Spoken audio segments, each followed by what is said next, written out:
করেছি আল্লাহ পাক আল্লাহ তাআলা বলেন কুল্লু নাফসিন যায়িকাতুল মাউত, প্রত্যেক জানদার ব্যক্তিকে মৃত্যুর স্বাদ চাখতে হবে। এই আয়াত, যে আয়াত আর এই আয়াতের অর্থ, এই আয়াতের ব্যাখ্যা আপনারা অনেকেই শুনেছেন, শুনেন নাই? অনেকেই শুনেছে এবং এই আয়াতকে অনেকে পালন করে গেছেন যিনারা আমাদের মধ্যে আজকে নেই। কোথায় আছে? কবরে, তাই না? এই আয়াত আল্লাহর যে হুকুম, এই হুকুমকে তামিল করে আজ অনেকে আমাদের বাবা দাদা নানা নানি পিতা মাতা সন্তান সন্ততি আত্মীয় স্বজন কবরবাসী হয়ে আছে না নাই? কবরবাসী হয়ে গেছে। কেন? কারণ আল্লাহর বিধান সকলকে একদিন মৃত্যুর স্বাদ চাখতে হবে, কিন্তু মানুষ আমরা এটা ভুলে যাই, তাই না? পৃথিবীর বুকে আয়েশ আরাম ধন দৌলত ইহা কিছু পেয়ে আমরা যেন ভুলে যাই যে আমাদেরকে একদিন মৃত্যুবরণ করতে হবে।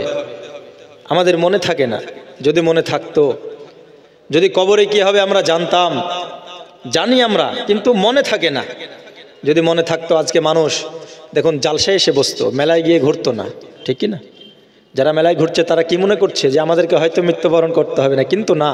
কবি বলছে একদিন তোমায় মরতে হবে, তুমি ভুলে যেও না।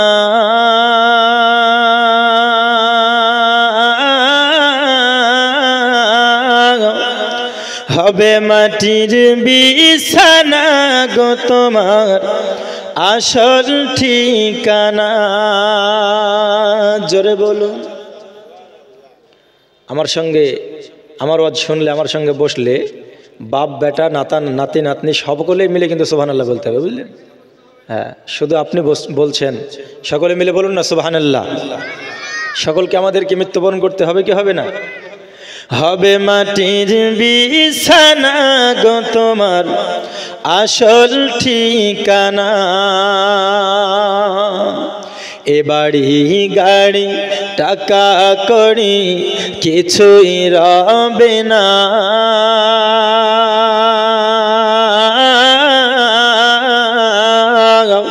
হবে মাটির বিছানা গো তোমার আসল ঠিকানা। কাঁদবে মাতা কাঁদবে পিতা কাঁদবে ভাই বোন,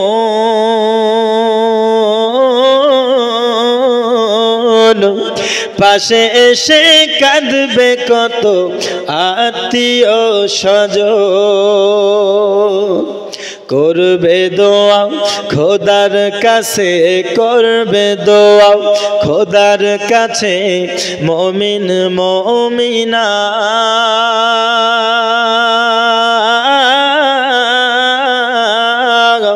হবে মাটির বিছানা গো তোমার আসল ঠিকানা। আপন জনের কান্না যত সবই শুনতে পাবে,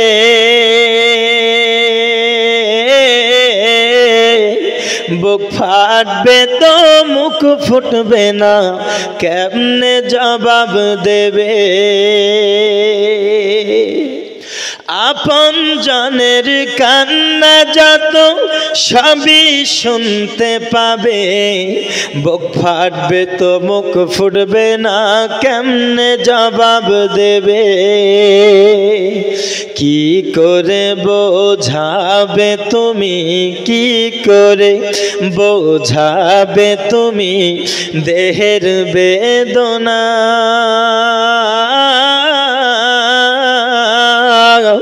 হবে মাটির বিছানা গো তোমার আসল ঠিকানা। খালি হাতে এসেছো তুমি, যাবে খালি হাতে, শুধু একটি সাদা কাফন যাবে তোমার সাথে। আর আমল ছাড়া তোমার সাথে কিছুই যাবে না।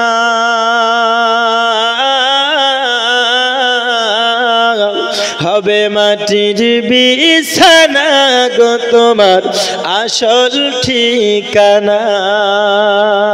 একদিন তোমায় মরতে হবে, তুমি ভুলে যেও না।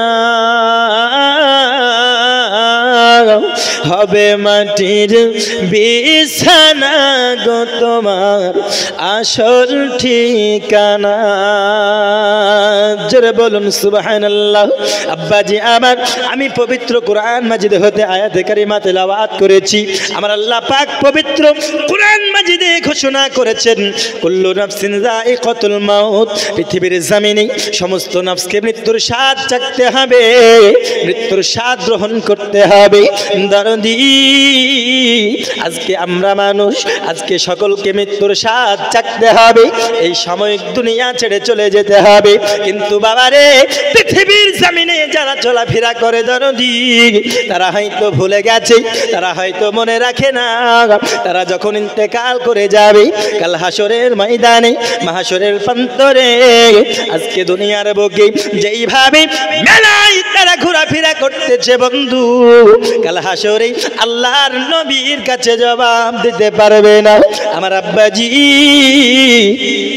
কবরের ভিতরে যখন যখন জিজ্ঞাসা করবে সওয়াল, আজকে যারা এমন করে বেপরদা হয়ে ঘুরে বেড়াচ্ছে, যারা মনে রাখে না বন্ধু, আজকে তাদেরকে মরতে হবে, যদি কালকে হলেও মরতে হবে, মরণের কথা তারা স্মরণ করে না। কিন্তু দরদি আমার, আমরা সকলেই জানি আজকে তারা মনে রাখে না, কারণ তারা বেঁচে আছে, আয়েশ আল্লাহে আছে, আজকে ধন দৌলতের লোভে পড়েছে, আজকে কত সুখ দুনিয়ার বুকে আল্লাহ দিয়ে দিয়েছে, আর সেই সুখের কারণে আজ আল্লাহর জায়গা ভুলে যায়। কিন্তু বন্ধুরে আমার, পৃথিবীর জমিনে যারা বেঁচে আছে তারা নিজের কথা মনে করে না, কিন্তু যারা বেঁচে আছে বন্ধু, তারা তো দূরের কথা, যারা মরে গিয়েছে তাদের কথাও তাদের আত্মীয় স্বজন মনে রাখে না, তারাও মনে রাখে না। আজকে প্রচলিত প্রথা অনুসারে মানুষ যখন মারা যায়, মারা যাওয়ার পরে হয়তো খুব জোর 4 দিন অথবা 40 দিন ইমামদেরকে নিয়ে গিয়ে জিয়ারত করিয়ে নিল। হয়তো কারো বাবা মারা গেল, মারা যাওয়ার পরে 40 দিনকার দিন খতম পড়ানো হলো, খতম পড়ানোর পরে বাবা, খতম পড়ানোর পরে দাওয়াত করে মিলাদ করে দোয়া করে শেষ হয়ে গেল। 40 দিন যখন পার হয়ে যায়, মুসলমান এমন আমরা মুসলমান দরদি, আজকে যারা বাবা মারা গেছে হয়তো 40 দিন পর্যন্ত খোঁজ খবর রাখলো, তাও আবার রাখতো না। যদি খোঁজ খবর না রাখে গ্রামের মানুষে কি বলবে? যদি একটা মিলাদ না দিই গ্রামের মানুষে কি বলবে? আমি আমার বাবার কবর জিয়ারত না করি, হয়তো মানুষে আবার খারাপ বলবে। যার জন্য আজকে জুম্মা 40 দিনের পূর্বে তারা গোরস্থানে যায়, গোরস্থানে যাওয়ার পরে মোনাজাত করে, ওরে আমার দরদি। শুধু তাই নয়, আজকে 40 দিন যখন হয়ে গেল, মাদ্রাসার তালবে ইলম কেটে গেছে, ডাকার পরে খতম পড়ালো, কালেমা খানি করালো, করানোর পরে তারা দোয়া করিয়ে দিল। যেই দিন 40 দিন পার হয়ে গেল বন্ধু, তারপরে সন্তান একটা দিনও বাবার কবরে যায় না, যায় আর মনে রাখে না। বাবার জমির তো ভাগ হয়ে গেছে, আর কি হবে খোঁজ রেখে, তাই না? 40 দিন পার এমন মানুষ দুনিয়ার বুকে আছে না নাই? আছে। যারা 40 দিনের মিলাদ পর্যন্ত হয়তো কবরে যায়, খোঁজ খবর রাখে, 40 দিন পার হয়ে গেল আর বাবার কবরের কাছে গিয়ে একটু হলেও দোয়া করার প্রয়োজন মনে করে? মনে করে না। আরে মনে করে তো দূরের থাক, মসজিদে যখন বলা হয় আজকে শুক্রবার জুম্মার নামাজের পরে জিয়ারতে যেতে হবে, তো ধরেন 90% মানুষ দরুদের আগে পালিয়ে যায়, পালাই না? পালিয়ে যায়। কিন্তু বাবাজি, আমি আপনাদের কাছে বলতে চাই, যাদের বাবা মারা গেছে বন্ধু, যাদের সন্তান মারা গেছে, যাদের মা মারা গেছে, পৃথিবীর জমিন থেকে মানুষ বিদায় নেওয়ার পরে শুধু একটি জিনিসের আশাবাদী হয়ে থাকে, ওই জিনিসটা হলো দোয়া। সবাই আশাবাদী হয়ে থাকে, আমার বাবা হয়তো আমার জন্য দোয়া করবে, আমার মা হয়তো আমার জন্য দোয়া করবে। বাবা আমার আশাবাদী হয়ে থাকে, হয়তো আমার সন্তান আমার জন্য দোয়া করবে।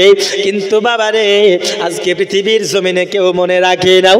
আপনি মনে রাখবেন বন্ধু, আপনি যখন মারা গিয়ে কবরের মধ্যে যাবেন, আপনি যাওয়ার পরে আপনারও যখন করুণ পরিস্থিতি হবে, আপনি কোন রকমের আল্লাহর বান্দাদের দোয়া থেকে যেন মাহরুম হয়ে যাবেন, কোনো আপনি দোয়ার ফায়দা পাবেন না। কারণ পৃথিবীর বুকে আপনি যদি কারো জন্য দোয়া করেন, কাল আপনার জন্য কেউ দোয়া করবে, ঠিক কি না? দোয়া করবে। দরদি,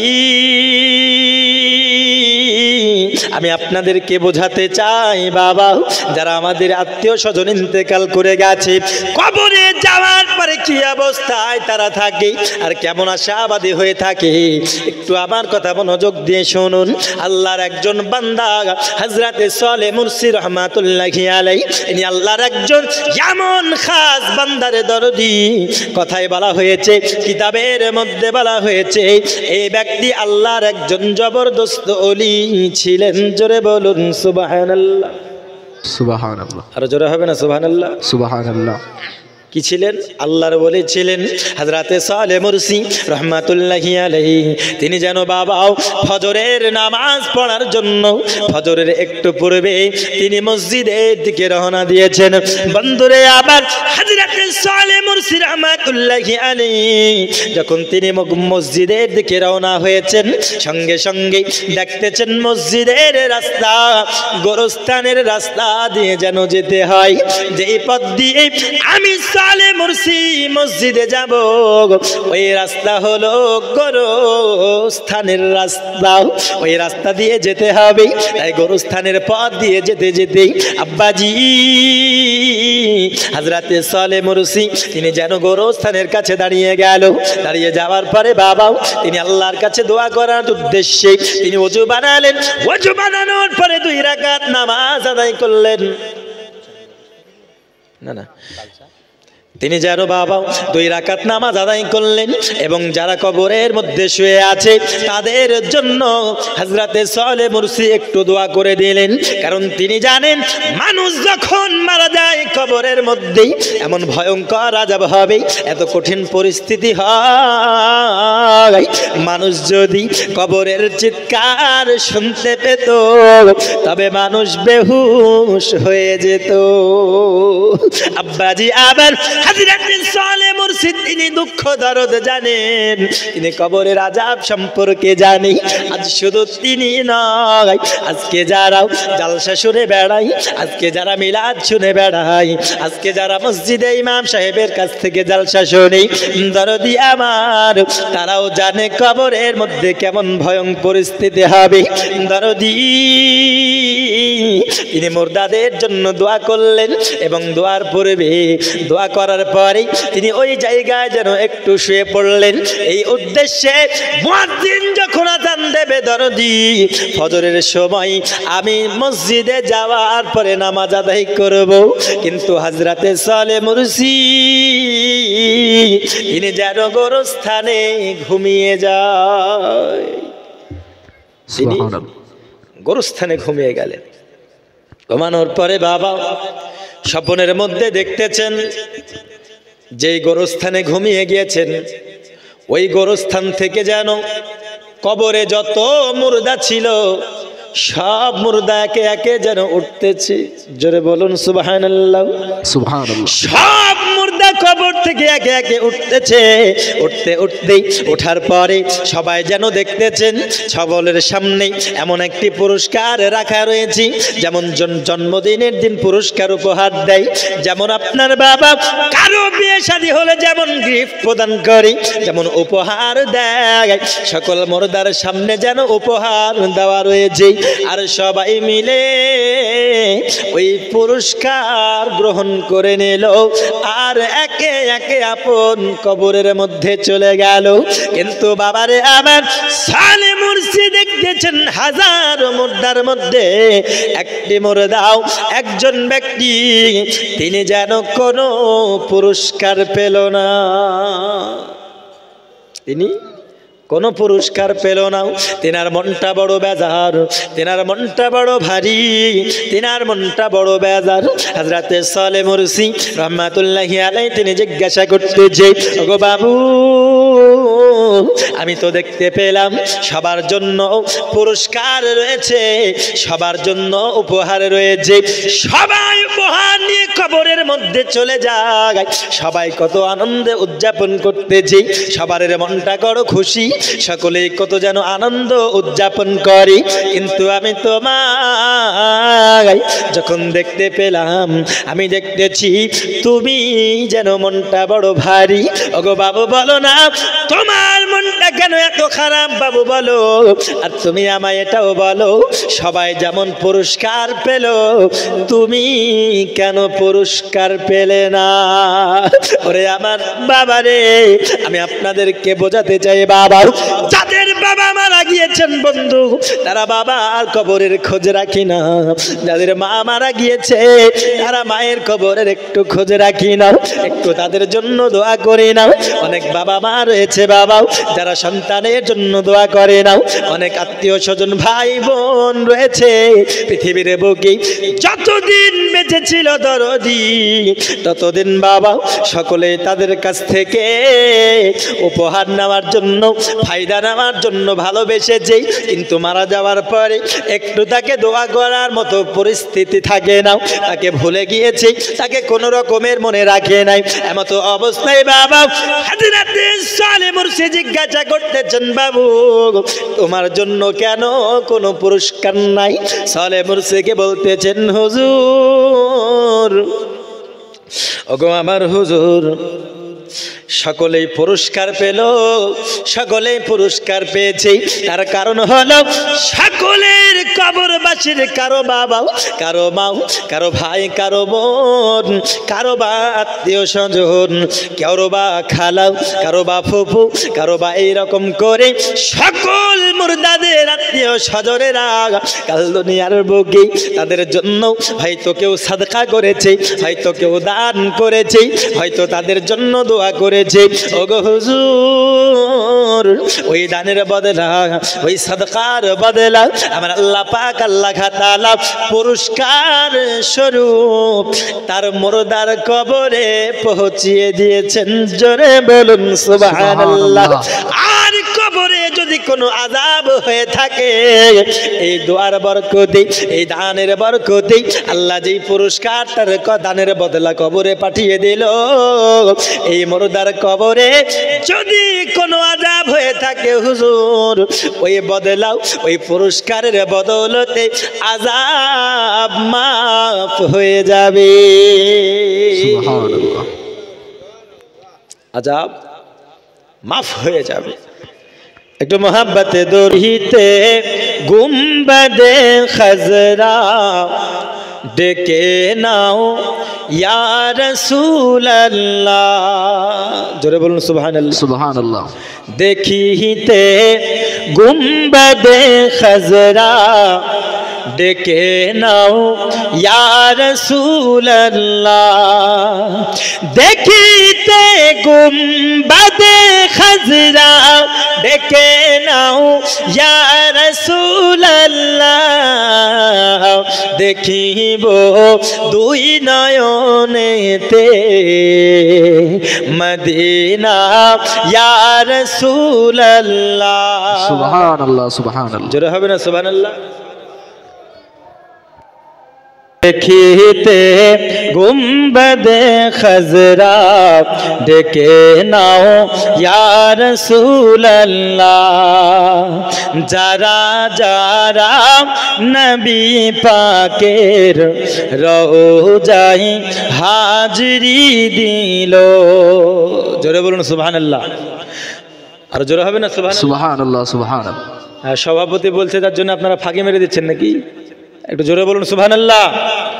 যারা যারা নবী পাকের রওজায় হাজরি দিল, যারা যারা নবী পাকের রওজায় হাজরি দিল, যারা যারা নবী পাকের রওজায় হাজরি দিল, শাফাত ওয়াজিব তাদের উপর ঘোষণা ইয়া রাসূলুল্লাহ। শাফাত ওয়াজিব তাদের উপর ঘোষণা ইয়া রাসূলুল্লাহ।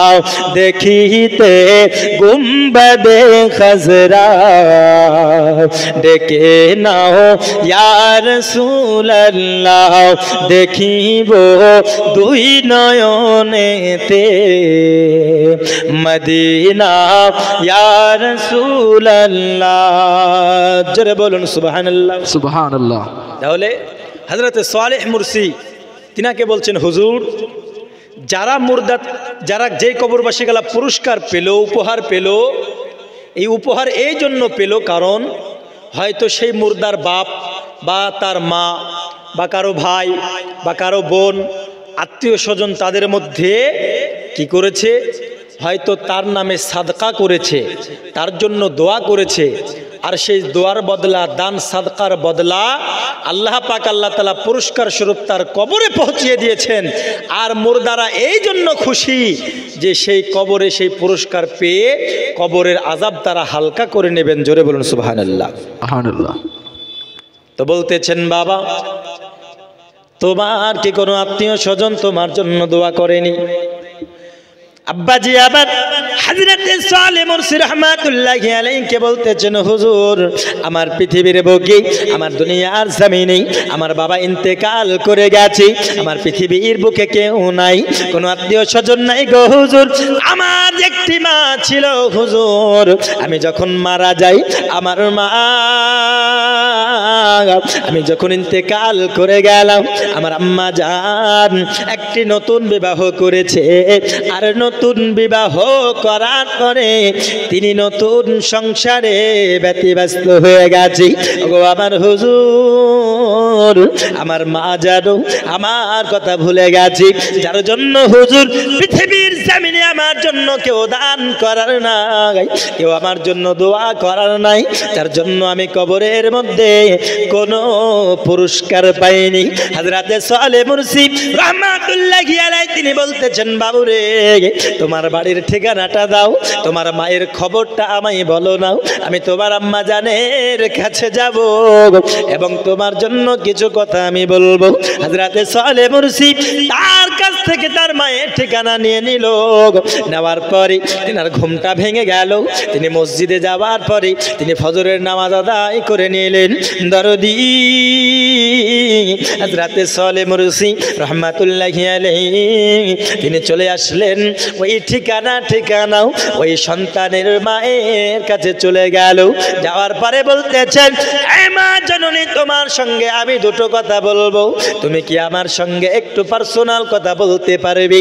তখন বলতেছেন, হুজুর আমি অবশ্যই বলবো, আমি অবশ্যই বলবো, কারণ তৎকালীন যুগে হযরত সালেহ মুরসির শোহরাত এত ছিল বাবা, সবাই যেন তিনার নামের প্রশংসা করত, সবাই তিনাকে সম্মান করত, কেউ কোনো আবেদন করলে ফিরাতো না। হযরত সালেহ মুরসিকে বলতেছেন, হুজুর বলুন আমায় কি বলবেন আপনি বলুন। সঙ্গে সঙ্গে হযরত সালেহ মুরসি তিনি বলতেছেন, আম্মা পৃথিবীর বুকে তোমার কি কোনো সন্তান আছে? কি বলছে? পৃথিবীতে কি তোমার কোনো সন্তান আছে? তো মা বলছে হুজুর নাই। কি বলছে? আমার কোনো সন্তান নাই। সঙ্গে সঙ্গে হযরতে সালেহ মুরসি তিনি বলতেছেন, আম্মা পৃথিবীতে কি তোমার কোনো সন্তান ছিল? এইবার বলতেছেন হুজুর আমার একটি সন্তান ছিল। আমি ব্যবসার ক্ষেত্রে গিয়েছিলাম আমার সন্তানের সঙ্গে। হুজুর গো, আমার সন্তানের সঙ্গে আমি যখন ব্যবসা করে বাড়িতে ফিরছিলাম, আমার কলিজার টুকরা, আমার নয়নের মণি, আমার সন্তান একটি স্থানে ইন্তেকাল করে গেছে। আমি মা মনে বড় পাথর চাপা দিয়ে আমি আমার সন্তানের দাফন কাফন করে দিয়েছি। বলতেছে আম্মা জান, তুমি কি তোমার সন্তানের খবর রাখো না? তুমি কি তোমার সন্তানের কথা একবারও মনে রাখো না? তুমি কি তোমার সন্তানের জন্য একটু দোয়া করো না? ওগো মা জননী, আমি জানো গোরস্থানের কাজ দিয়ে যাচ্ছিলাম, আমি গোরস্থানের মধ্যে ঘুমিয়ে গেলাম। হযরতে সালেহ মুরসি রাহমাতুল্লাহি আলাইহি তিনি বাবা আবার গোরস্থানে কবরের মধ্যে সবরের মধ্যে ওই মুর্দাদের সঙ্গে যে ঘটনাটি ঘটেছিল সবাই পুরস্কার পেল, কিন্তু ওর সন্তান পেল না। ওই ঘটনাটি যখন ওর মাকে খুলে বলল দরদি, সঙ্গে সঙ্গে তখন কি হলো, মায়ের ঝরঝর করে অঝর নয়নে কান্না করতেছে। তিনি আপনার যেন অঝর নয়নে পানি ঝরে যায়, কারণ সন্তানের কষ্টের কথা যখন শুনেছি। আজকে কবর, এই কবরের ভিতরে সন্তান আমার নিরাশ, সন্তান আমার কেউ তার জন্য দোয়া করে না। সবাই পুরস্কার পেল কিন্তু সন্তান আমার পেল না, যার জন্য এর মায়ের মনে বড় বেজার। এই মায়ের মনটা বড় কান্নায় ভেঙে গেল এবং বলতেছে হুজুর আমার বড় ভুল হয়ে গেছে, আমি আমার সংসারের জন্য এত ব্যতিব্যস্ত হয়ে গেছি হুজুর, আমার সন্তানের জন্য দোয়া আমি করতে ভুলে গেছি। মা জননী, এ বাবা রে, সন্তানের কথা যদি 100 বছর পরেও মা শুনতে পায়, যদি সন্তান কোনো কষ্টে থাকে, মা জননীর বুকটা যেন ফেটে যায়। ফাটে না? মায়ের মনে কষ্ট পাই। ওরে আবার বাবাজি, মায়ের মনে কত দুঃখ পাই। এই মা, এমন মা জননী কেন দুঃখ পাবে না? কারণ সন্তান এমন মা জননীরা, সন্তান যদি বিদেশে থাকে আর যদি কোনো কষ্টে থাকে, হে বাবাজি, মা জননী বাড়িতে যাই না মাঝে বসে ওই সন্তানের জন্য কান্না করতে থাকে। জোরে বলুন না সুবহানাল্লাহ। আরে বুকের মানকে যদি বিদেশেতে যাই না মাঝে বৈশাখা দে আমার মা। আরে বুকের মানকে যদি বিদেশেতে যাই না মাঝে বৈশাখা দে আমার মা। আমার সুখের কালে মা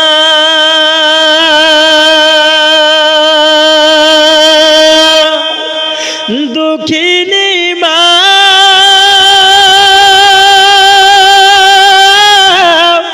মা গো, আমার সুখের কালে, আমার সুখের কালে বুক ভাসিত নয়ন জল, কোথায় গেলে পাবো আমি এমন আপনজন, কোথায় গেলে পাবো আমি এমন আপনজন। আমার লাগা কাঁদলে মাগো, আমার লাগা কাঁদলে মাগো সারাটি জনম, কোথায় গেলে পাবো আমি এমন আপনজন। আরে কত রাতে ঘুমাওনি মা গর্ভে যখন আমি,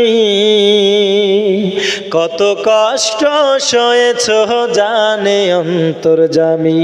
জোরে বলুন সুবহানাল্লাহ। আর জোরে হবে না সুবহানাল্লাহ? আপনাদের মুখে শুনে আমি কিন্তু বেজার হয়ে গেলাম, একটু জোরে বলুন না সুবহানাল্লাহ। সুবহানাল্লাহ। আরে কত রাতে ঘুমাওনি মা গর্ভে যখন আমি, কত কষ্ট সয়েছ জানে অন্তর্যামী। চেয়ে আমার মুখের পানে মা দুঃখিনী মা,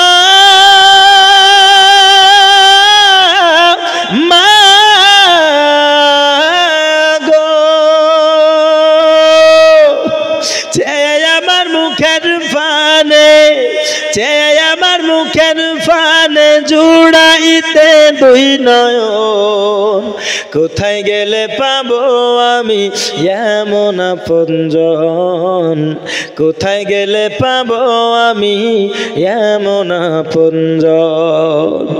দরদি গো মা যখন শুনেছি আমার সন্তান কবরের মধ্যে কঠিন পরিস্থিতি, আমার সন্তান কবরের মধ্যে নিরাশ, সঙ্গে সঙ্গে মা জননী ঘরের ভিতরে ঢুকে গেল। ঘরের ভিতর থেকে যেন বাবা 1000 স্বর্ণ মুদ্রা দিরহাম নিয়ে এসেছি। আসার পরে বলতেছি, হযরতে সালেহ মুরসি হুজুর 1000 স্বর্ণ মুদ্রা 1000 দিরহাম টাকা আপনি আমার সন্তানের তরফ হইতে দান করে দেবেন। জোরে বলুন না সুবহানাল্লাহ। সুবহানাল্লাহ। মা জননী যখন বাবাজি 1000 দিরহাম নিয়ে এসে দিয়েছেন, সঙ্গে সঙ্গে হযরতে সালেহ মুরসি তিনি চলে গেলেন বাবা বাড়ির দিকে। যাওয়ার পরে বাবা হযরতে সালেহ মুরসি রাহমাতুল্লাহি আলাইহি তিনি প্রয়োজন মাফিক ব্যক্তিদেরকে দেখার পরে যারা উপযুক্ত ব্যক্তি তাদেরকে সাদকা করে দিল। ওই সন্তানের নামে 1000 দিরহাম সাদকা যখন করে দেয়, এক সপ্তাহ অতিবাহিত হয়ে গেল। আবারও শুক্রবারের দিন ফজরের নামাজের পূর্বে হযরতে সালেহ মুরসি তিনি আবার যেন মসজিদের দিকে রওনা হয়েছেন। রওনা হওয়ার পথে বাবা হযরতে সালেহ মুরসি রাহমাতুল্লাহি আলাইহি তিনি যেন ওই গোরস্থানের কাছে তিনি আবারও অবস্থান করলেন। একই জায়গায় নামাজ আদায় করলেন এবং একই জায়গায় তিনি আরাম করার জন্য বসে গেলেন। দরদি তিনি যখন আবারও ঘুমিয়ে গেল, এইবার যখন ঘুমিয়েছে স্বপ্নের মধ্যে দেখতেছেন গত সপ্তাহে গত শুক্রবারে যারা বাবা পুরস্কার পেয়েছিল এই শুক্রবারেও তারা পুরস্কার পেয়েছে। গত শুক্রবারে যেই সন্তান পুরস্কার পেয়েছিল না, এই যেন এই সপ্তাহে যেন ওই সন্তানও পুরস্কার পেয়ে গেছে, ওই সন্তানও পুরস্কার পেয়ে গেছে। কেন? কারণ এক সপ্তাহ পূর্বে যেই ব্যক্তির কাছে কোনো পুরস্কার এসেছিল না, কেন এসেছিল না? কারণ তার জন্য দান সাদকা করার, তার জন্য দোয়া করার কেউ ছিল না, তাই না? কিন্তু এইবার যখন তার মা শুনতে পেরেছে, জানতে পেরেছে, তখন কি হয়? তার মা যখন তার নামে 1000 দিরহাম দান করে দিলেন, সঙ্গে সঙ্গে সেই দানের বদলা আল্লাহ তার কবরে পৌঁছিয়ে দিল। জোরে বলুন সুবহানাল্লাহ। তার কবরে পৌঁছিয়ে দিল। তো আজকে যাদের আমাদের আব্বা মারা গিয়েছে, বাবা মারা গিয়েছে, মা মারা গিয়েছে, আত্মীয় স্বজন মারা গিয়েছে, তারাও তো এরকম আশাবাদী হয়ে থাকে আমাদের দোয়ার, আমাদের দানের আশাবাদী হয়ে থাকে না? আশাবাদী হয়ে থাকে। আর দেখুন এটা ঘটছে কোন দিনে? হযরতে সালেহ মুরসি রাহমাতুল্লাহ আলাইহি তিনি কোন দিনে যাচ্ছেন নামাজ পড়তে? শুক্রবারের দিন। কোন দিন? শুক্রবারের দিন। যার জন্য বলা হয়েছে শুক্রবারের দিন আপনারা বেশি বেশি করে আপনাদের মুর্দা যারা ইন্তেকাল করে গেছেন তার জন্য দান সাদকা করুন, বেশি বেশি তার জন্য দোয়া করুন। কেন? কারণ আল্লাহ পাক আল্লাহ তাআলা সেই দিনের দোয়াকে, সেই দিনের দান সাদকাকে আল্লাহ পাক আল্লাহ তাআলা পুরস্কার স্বরূপ তার কবরে পৌঁছিয়ে দেয়। আর কবরে যদি কোনো আযাব হয়ে থাকে, আল্লাহ পাক আল্লাহ তাআলা সেই সাদকার বদৌলতে, সেই দোয়ার বদৌলতে আল্লাহ পাক আল্লাহ তাআলা তার কবরের আযাবকে মাফ করে দেয়। জোরে বলুন সুবহানাল্লাহ। সুবহানাল্লাহ। কবরের আযাবকে মাফ করে দেয়। কিন্তু দুর্ভাগ্যের ব্যাপার হলো আজকে শুক্রবারের দিন আমরা দোয়া করব কি? ইমাম সাহেব যখন সকল মুর্দাদের জন্য পরিশেষে দেখবেন জুম্মার নামাজের পরে কি করে? দরুদ ও সালাম পড়ার পরে প্রাণ খুলে একটু দোয়া করে না? করে কি করে না? প্রাণ খুলে দোয়া করে। কিন্তু দেখুন অনেক ব্যক্তি এরকম আছে, আজান শুনলে যেমন শয়তান পালিয়ে যায় না? আজান শুনলে শয়তান থাকে? আজান শুনলে শয়তান একবারে হাজার হাজার মাইল দূর পালিয়ে যায়। ঠিক তেমনই যেন দরুদ সালাম শুরু হলে আজকে ওই রকম মুসলমান দোয়া করবে কি দরুদের পূর্বেই যেন উঠে আপনার পেছ থেকে কাটতে লাগে, লাগে না? পেছ থেকে উঠে পালাতে লাগে। বাবাজি, তাহলে তার কি বাবা মারা যায় নাই? তার মধ্যে কি কারো মা মরেনি? তার মধ্যে কি কারো আত্মীয় স্বজন কেউ মরেনি যে তাদের জন্য দোয়ার প্রয়োজন নাই? আছে, কিন্তু এরা মনে রাখে নাই। আপন বাপকে, আপন মাকে, আপন আত্মীয় স্বজন, স্ত্রী পুত্র সন্তানদেরকে এরা মনে রাখে নাই। কথা বুঝতে পারলেন? যদি মনে রাখতো আজকে তাদের জন্য 1 টাকা হলেও কি করত? হয়তো দান করত। যদি তাদেরকে মনে রাখতো কি হতো? আজকে তাদের জন্য পরিশেষে বিশেষ করে জুম্মার দিনে দোয়া করত, করতো না? দোয়া করত। কিন্তু বর্তমান সময় এখন কিছু মানুষ দোয়াও করে না, দোয়াও ছেড়ে দিয়েছে। ছেড়ে দেয় না? দোয়াও ছেড়ে দিয়েছে বাবাজি আমার। তো দেখুন দোয়া ছেড়বে না কেন? কারণ এরা নিজেরাই হুজুর হয়ে গেছে, হয়নি? এরা নিজেরাই হুজুর হয়ে গেছে।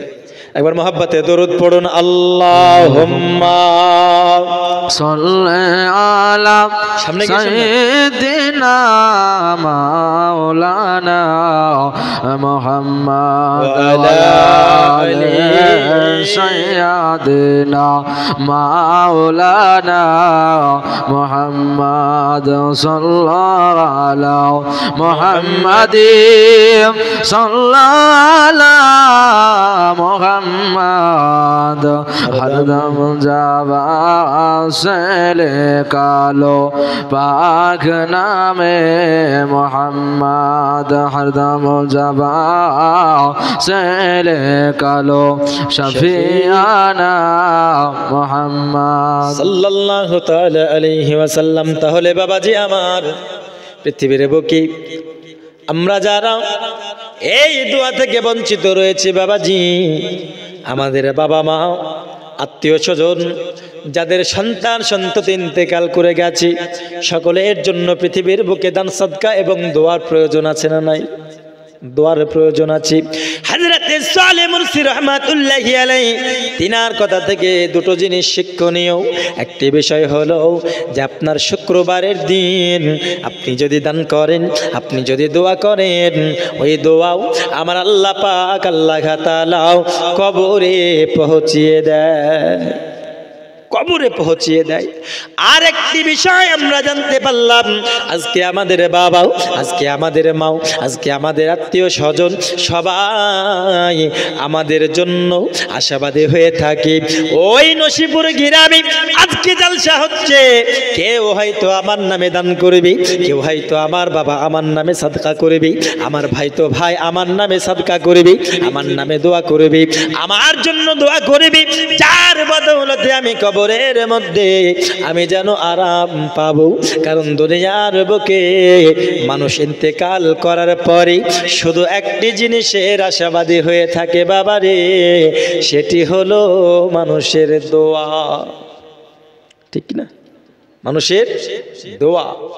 কিন্তু আজকে আমরা ভুলে গেছি, আজকে আমরা মনে রাখি নাই যার জন্য এই জালসার মাহফিলে এসে একটু দোয়ায় শরীক হতে পারি নাই, আজকে আমরা একটু জালসার মাহফিলে আসতে পারি নাই।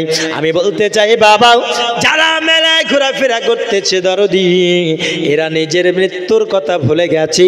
ওরে আমার যুবক, তোমরা একটু মৃত্যুকে স্মরণ করো, কারণ তোমরা যখন কবরে যাবে, তোমরা যদি পৃথিবীর বুকে ভালো কাজ না করে যেতে পারো, মানুষ তোমাকেও একদিন ভুলে যাবে।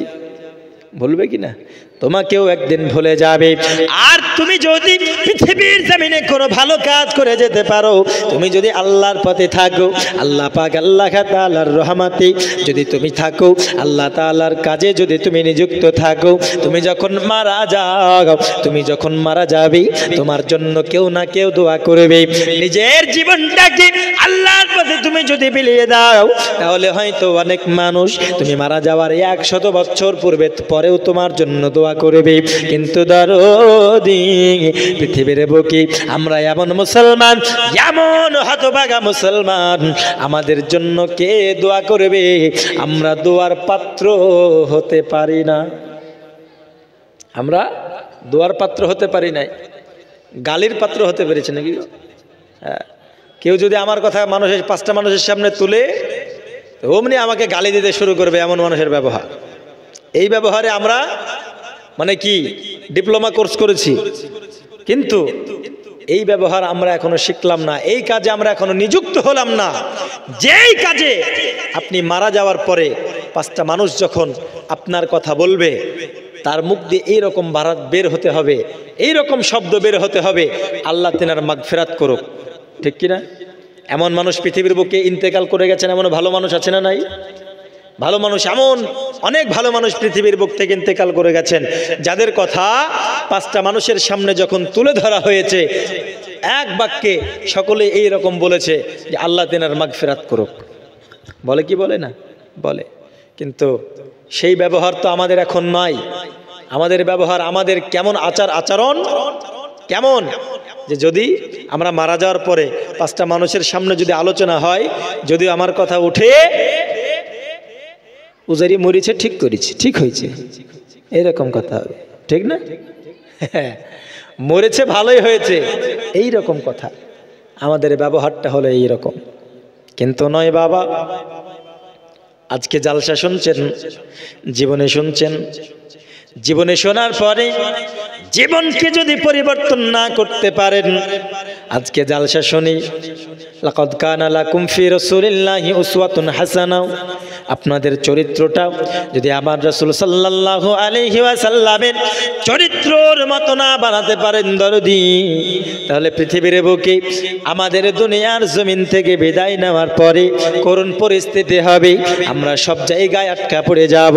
এই আমার দরদি, পৃথিবীর বুক থেকে আমরা যখন বিদায় নেব, আমরা যদি আমাদের রাসূলের মতো আমাদের চরিত্রটা না করতে পারি, সাহাবায়ে কেরামের মতো আমাদের চরিত্রটা যদি আমরা না তৈরি করতে পারি, আমাদের চরিত্র আল্লাহর ওলিদের মতো যদি আমরা না তৈরি করতে পারি, আমরা ইন্তেকাল করার পরে এমন করুণ পরিস্থিতি আমাদের হবে, আমাদের জন্য কেউ দোয়া করবে না। ওই কবরের মধ্যে ওই সন্তান যেমন বাবা পুরস্কারহীন ছিল, যেমন উপহারহীন ছিল, ওই রকম উপহারহীন আমরা হয়ে থাকব। আমরা শুধু হা করে তাকিয়ে থাকব। আমাদের বাবা, হয়তো আমাদের মা আমাদের জন্য দোয়া করবে, কিন্তু আমাদের জন্য তারা দোয়া করবে না। আমরা কোনো পুরস্কার পাবো না, আমরা কোনো উপহার পাবো না। ওরে আমার বাবাজি, পৃথিবীর জমিন থেকে বিদায় নেওয়ার পূর্বে এমন চরিত্র নিজের তৈরি করুন, আপনি ইন্তেকাল করার পরে যেন হাজার হাজার মানুষের মনে আপনি জায়গা করে নিতে পারেন। আল্লাহ রাসূলের কাছে আপনি মোহাব্বতের পাত্র হয়ে যেতে পারেন, আপনি মোহাব্বতের বান্দা, আমার নবীর আপনার কবুলিয়াতের বান্দা যেন হয়ে যেতে পারেন। এমনটা তৈরি করুন। আজকে দেখুন বাবারা, পৃথিবীর বুকে আমরা নিজেকে কেমন করে পরিবর্তন করব। এই মুসলমান আজকে কত সুন্দর বেপর্দা হয়ে মেলায় গিয়ে একে অপরের হাত ধরে ঘোরাফেরা করতেছি। ওরে আমার যুবক, তোমরা একটু লজ্জা করো, তোমরা একটু হায়া করো, লজ্জা করো। আল্লাহর আযাবকে তোমরা ভয় করো। কারণ হলো বাবা, আজকে তোমরা কত সুন্দর ভাবে যেন আল্লাহর ভয় না করে তোমরা গুনাহে লিপ্ত হচ্ছ।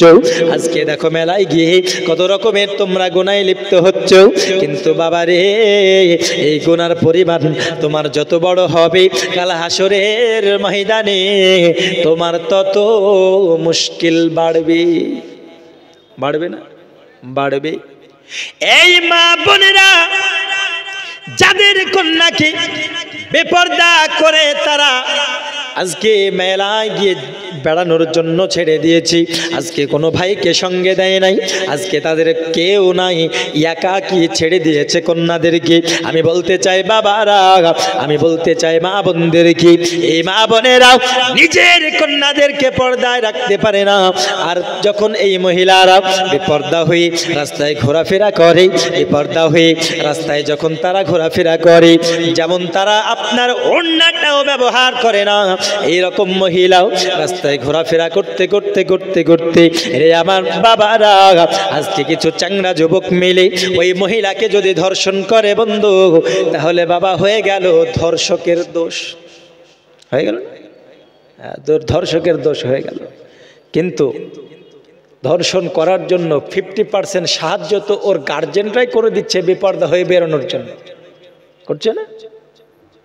তুমি তো পারতে তোমার কন্যাকে পর্দার সহিত তুমি জালসায় পাঠাতে, তুমি তো পারতে তোমার কন্যাকে পর্দা করে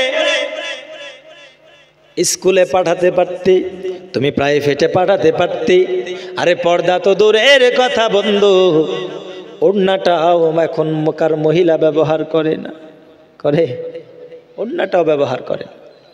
এমন হয়েছে তুমি হয়ে গেলে দায়ুস। ওই বাবাদেরকে আমি বলবো, ওই মাদেরকে আমি বলবো, দায়ুস ব্যক্তি কোনোদিন জান্নাতে যেতে পারে না। আমার নবী বলেছেন, আদ-দায়ুসু লা ইয়াদখুলুল জান্নাহ, দায়ুস ব্যক্তি কোনোদিন জান্নাতে যেতে পারে না। আর দায়ুস হলো সেই ব্যক্তি, যে ব্যক্তি নিজের পিতা, নিজের স্ত্রীকে, নিজের কন্যাকে, নিজের আত্মীয় স্বজনদেরকে পর্দার সহিত রাখতে পারে না। এই ব্যক্তিদের জন্য জান্নাত তো দূরের কথা, জান্নাতের ঘ্রাণ পর্যন্ত তারা পাবে না। তাই আমি বলবো, আপনাদেরকে করজোর করে বলবো বাবা, যাদের মহিলাদেরকে আজকে বেপর্দা ভাবে মেলায় ঘুরতে দিয়েছেন, ভাই দেখুন কোন সন্তানের হাত ধরে ঘোরাফেরা করতেছি, কোন ছেলের হাত ধরে ঘুরছে, হয়তো মায়ের এই দিকে খোঁজ নাই না, মা এসে জালসা শুনতে আর বেটিকে ছেড়ে দিয়েছে মেলায় ঘুরতে, তাই না? অনেকেই ছেড়ে দিয়েছে, বুঝতে পারে না। মা বোনেরা নিজের কন্যাদেরকে নিয়ে এসে বসাতে পারে না। যদি বসাই হয়তো পর্দার আলোচনা শুনবে, হয়তো জাহান্নাম থেকে ভয় করবে, কবরের আযাব থেকে ভয় করবে। মা রে, তুমি যখন জালসা শোনার সময়, ওই সময় তুমি মেলায় পাঠিয়ে দিচ্ছ। আর যখন আপনার অভ্যাসে পরিণত হয়ে গেল, আজকে বড় হয়ে গেল, ওই সময় বলতেছ মা রে, দুদিন পর তোর বিয়ে হবে, তুই এতদিন যা করলি, এইবার থেকে তোকে বোরখা পরতে হবে। আচ্ছা বলুন, পরবে? পরবে? আর বোরকা পরবে না। কেন? কারণ এ অভ্যাসে পরিণত হয়ে গেল। নারে তাকবীর।